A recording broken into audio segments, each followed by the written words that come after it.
Hey everyone, it's Carissa at Sprinkled with Glitter. Thanks for joining me today. Today I am creating this adorable rainbow card, and this card features kind of an alternate way to have an opening on your card. I'm going to be using that shaped die cut on the front to create an opening that is heart-shaped on this. So this isn't a full-size card where you can write the full A2 size message, but instead you open that heart up. It's on a flat piece of cardstock. You open that heart up and you can write your message inside of the heart that opens. So I hope you will enjoy this project. It's a little something different. And I'm starting out with several different colors of textured cardstock. Now, I love textured cardstock for things like this because I feel like it just adds a little texture. It adds a little depth to your project. And you'll often find me using textured cardstock as my card base because I think that little bit of tone-on-tone texture really does make a difference on a simple card. So I have this Rainbow Bright die. This is from My Favorite Things, and I am going to die cut this from all of the colors of cardstock that I have here. And you could see in the beginning, I kind of have this, what I call an alternate rainbow. It's not like really your primary colors. It's more like maybe a sherbet kind of colored rainbow. I think it's kind of fun to twist up and use pink instead of red, and a more aqua or pool colored blue instead of a bright primary blue. It gives the rainbow a different feel. And so play with different tones of cardstock and see what you can come up with to add a little vibrancy to your rainbow. Now, as you can see here, I'm actually die cutting two colors of cardstock at once. And then I saved, or I set aside, the first largest arc from the red or the pink cardstock, the second arc from the orange, and then worked my way down through the rainbow. Now, while I'm doing my die cutting, I'm also going to use a heart die to die cut some lightweight blue cardstock as well as some heavyweight white cardstock. This is just to add a little bit of weight to that lighter weight blue cardstock. If I had a heavier weight blue cardstock in this color, I could have just used that and not had to stack these up on top of each other. But just to add a little bit of sturdiness to this cardstock, since I'm going to be using it as my opening on the card, I went ahead and adhered that to a white cardstock base. Now I'm going to start assembling my rainbow, and I thought I would do it right on top of the heart. But as I kind of played with these, I thought, well, I'm not sure exactly where I want it to fall on this heart. And I didn't want it to be stuck in one position. So instead of adhering this directly on top of the heart, I decided to adhere it on a strip of white cardstock. And this would allow me to move the rainbow pieces as one piece instead of having to fuss with all of these different sized and colored arcs. So you're going to see me just take some scrap cardstock here, cut a strip, and then I'm going to start adding my bow pieces to this strip of cardstock. Now I began by adding the tape runner adhesive to the back of these bow pieces, and then I was like, hello, just add a bunch of tape runner adhesive to the actual strip and it will be a lot faster. So sometimes when I'm making cards, I actually get smarter as the process goes along. So I'm just making sure as I place these bow pieces onto the strip of white cardstock that they're all lined up and that they are kind of really butted up against each other so there's no gaps. You can't see any white cardstock peeking through the colors. And I'm just going to work my way from the smallest piece up to the largest piece. And I do have several pieces left over, so I could make several other rainbows from the die cutting that I did today, but they would not be in this same rainbow order. So my second piece might have to be my pink piece, and so on and so forth. Now, once my rainbow is assembled, I can go ahead and take a pair of scissors, cut off the excess, and then I can move this all as one big piece. So I'm just adding some tape runner adhesive along the back of this, and then I can place this over my heart and decide exactly where I want it to fall and then press it into place. Now, you're going to notice there's plenty of die cut left over. I'm going to trim that off around the heart. And on the other side, I'm going to trim around that heart. And then I have this whole extra rainbow piece that I can use on a smaller heart or in a smaller area of a different card. Now, to make this rainbow look like it's kind of going behind some clouds, I'm going to take some Hero Arts Unicorn White Pigment ink and a blending tool, and I'm just going to blend a little bit of this white pigment ink onto the edges of this rainbow, and it kind of blurs out the edge of that rainbow and really makes it look like it's kind of disappearing behind a cloud. Now, if you want to intensify the ink, you can add more, but I thought this sponged look was really, really cool. Now, let's be honest, what would a rainbow be without a little bit of sparkle or shimmer or glitter or something to that effect? I'm going to add a little bit of shimmer spritz to just the rainbow portion. So I'm just doing some what I call lazy masking with a little bit of typing paper. I'm just laying it over the top of the heart that I want to protect.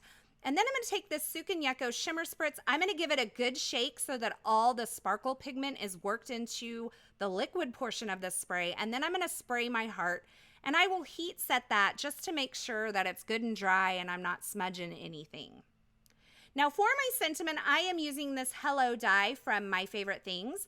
I'm die cutting it from some Neenah Solar White Heavyweight Cardstock, and I die cut it 4 times, and I'm going to stack these up on top of each other to give them some dimension. This is a lot easier than adding foam adhesive to the back of it.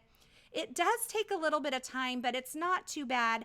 And I like to use a liquid adhesive for something like this because it allows me to kind of press these die cuts really into place and get them lined up properly. So I'm just going to continue to add that liquid adhesive and stack these on top of each other.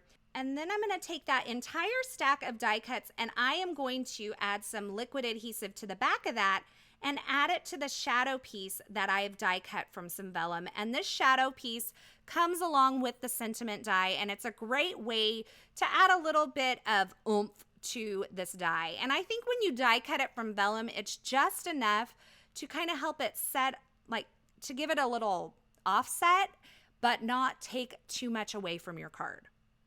So here's where I decided I kind of wanted to make this into what I thought was going to be a shaped card at this point. And so I'm taking a second heart die cut that I've die cut from some Neenah Solar White Heavyweight Cardstock, and I'm just placing it onto my scoring board and scoring about 1/2 inch in on the edge of that upper left-hand side. And I kind of did it at an angle.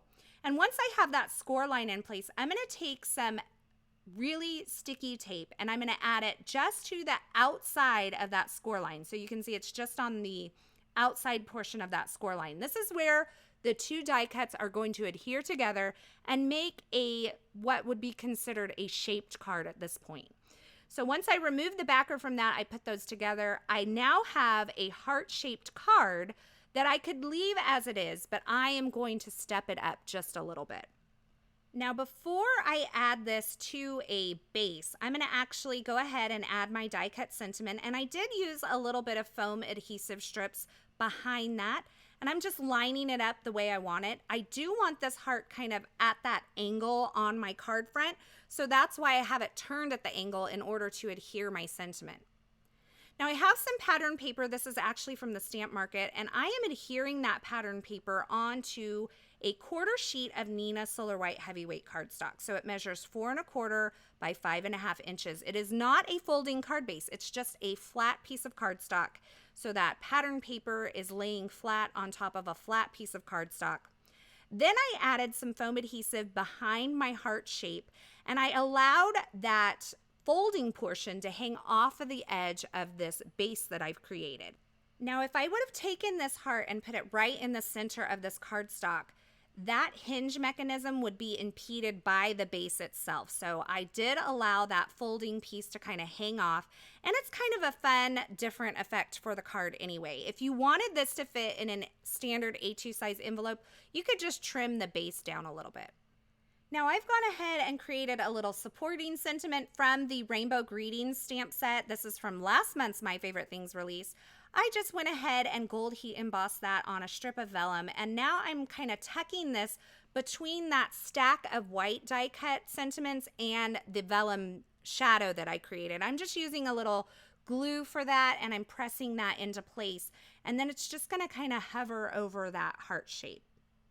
Now to finish this card off, I needed a little more sparkle because it's me. You can see how this card opens. So to add a little more sparkle to this card, I am going to add some sparkling clear sequins onto the front of this card. I'm also going to take my Tonic Aqua Shimmer Pen and just go right over the top of that die cut sentiment to add a little bit of shimmer to my Hello die cut there as well. So that completes my card for today. I absolutely love this bright rainbow with that little bit of pigment ink blended along the side to make it look like it's going into the clouds. And I love this kind of alternative opening that you get with the shaped die and scoring that, allowing it to hang off the edge. It's just kind of something a little bit different. I also love the way that this pattern paper looks, that black and white geometric pattern paper paired with that really bright, fun rainbow heart shape. I think it's so much fun. As always, you can find links to the featured products used in this project in the description at YouTube, but head on over to my blog at sprinkledwithglitter.com. It will be linked below. Over there, you'll find more still shots, more information, and a complete list of supplies. As always, thanks for stopping by. Thanks for watching. I hope you enjoyed this project. If you did, be sure to give this video a thumbs up and don't forget to subscribe to my YouTube channel and turn on the notifications so you don't miss any of my card making and paper crafting video tutorials here. Once again, thanks for stopping by and hanging out with me today. Thanks for watching. And until next time, I hope you have a fabulous day. Hey, thanks for sticking around to the very end. You know, if you have made it this far, you are one of my favorites. If you want to subscribe to my YouTube channel, go ahead and click the button on the left side of the screen. And here's a couple more video tutorials I thought you might enjoy.